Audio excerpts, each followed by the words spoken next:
السلام عليكم. النهاردة ان شاء الله هعمل معاكم كيكة النايتي. فاكرينها بتاعت زمان، ما كانش فيه غيرها تقريبا، خفيفة ولذيذة. هعمل منها 12 قطعة ببيضة واحدة ومكونات بسيطة متوفرة في كل بيت. يلا بينا نسمي الله ونشوف المكونات والطريقة.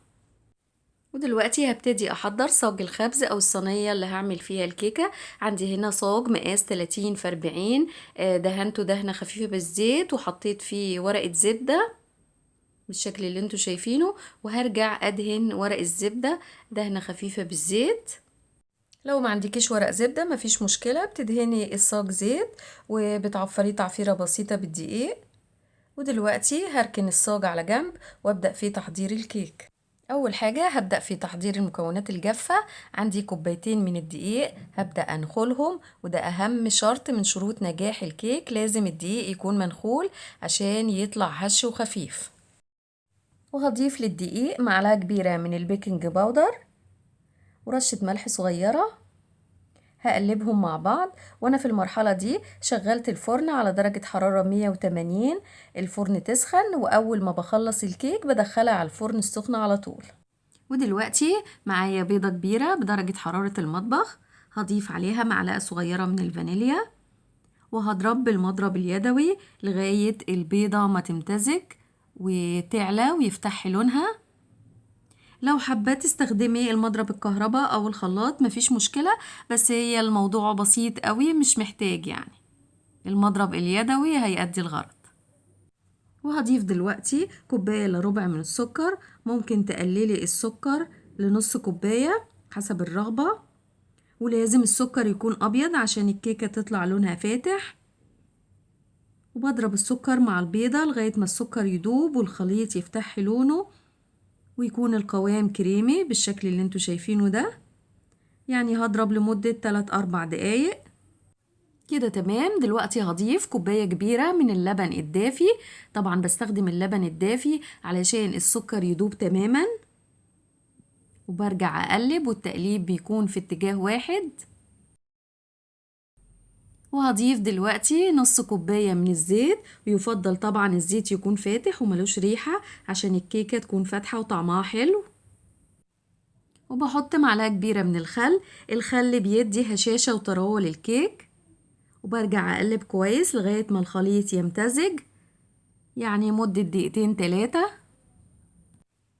وهضيف عليهم المكونات الجافة، كوبايتين الدقيق ومعلقة البيكنج باودر اللي سبق وحضرتهم، وهقلب في اتجاه واحد لغاية ما الدقيق يختفي ويختلط كويس بباقي المكونات. قوام الخليط بيكون متوسط، مش تقيل ولا خفيف. لو لقيتي القوام معاكي تقيل بتضيفي معلقة او 2 من اللبن وترجعي تخلطي لغاية ما القوام يظبط. كده الخليط قوامه مظبوط مش محتاج حاجة. ودلوقتي هاخد معلقتين كبار من الخليط علشان تزيين الكيك، وهضيف عليهم معلقة كبيرة من الكاكاو الخام، بخلطهم كويس مع بعض، وبضيف لهم معلقة كبيرة من اللبن وبرجع اخلطهم لغاية ما يمتزجوا بقوا بالشكل ده. هركنهم دلوقتي ونرجع نشوف هنزين بيهم ازاي. وهنا بنزل بخليط الكيك في الصاج وبوزعه كويس بالتساوي. لو ما عندكيش الصاج ده بتستخدمي اكبر صينية من الصواني المستطيلة، هتكون مناسبة للمقدار ده من الكيك. وهنا بحرك الصاج وبهزه واخبطه خبطتين عشان اخرج الهواء الزيادة اللي فيه، وكمان اخلي سمك الكيك متساوي. ودلوقتي هبتدي ازين الكيك. حطيت الخليط اللي عملته بالكاكاو في كيس حلواني صغير وعملت فيه فتحة صغيرة بالمقص، وهبتدي اعمل على الكيك خطوط بالعرض بالشكل ده. احاول ان الخطوط تكون متساوية بقدر الامكان.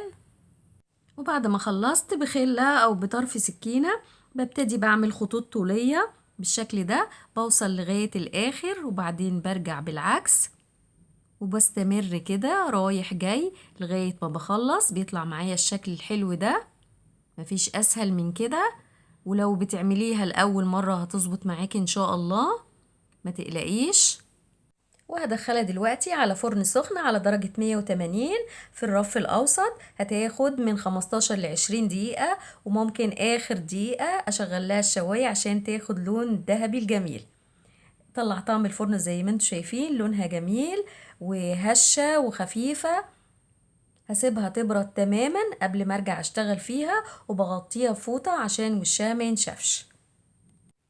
وهنا بعد ما بردت تماما هبتدي بقى اقلبها. بجيب كيس بلاستيك وبفتحه بقلبها عليه عشان وشها ما يلزقش. وبعد ما قلبتها على الكيس البلاستيك بشيل ورقة الزبدة، بتشيل بمنتهى السهولة. ودلوقتي هقسم الكيكة لنصين بالعرض، ولازم يكونوا النصين متساويين. وهبدأ أزين نص واحد بالمربى، بوزع المربى عليه. تقدروا تستخدموا أي نوع من المربى تفضلوه، أنا بفضل مربى الفراولة، مش بتاخد كمية كبيرة، 3 أو 4 معالق. وبعد ما وزعت طبقة المربى برجع بحط النصين على بعض. بقى عندي دلوقتي طبقتين من الكيك وبينهم حشوة المربى. وهنا بشيل أطراف الكيك الزيادة بالسكين عشان تكون متساوية وشكلها حلو. وطبعا الزيادات ديت مش بتترمي، دي أول حاجة بتتاكل من الكيك. وهنا بقسم الكيك لنصين متساويين، وبعد كده بقسمه لقطع متساوية. طلعت معايا 12 قطعة، حجم القطعة كبير.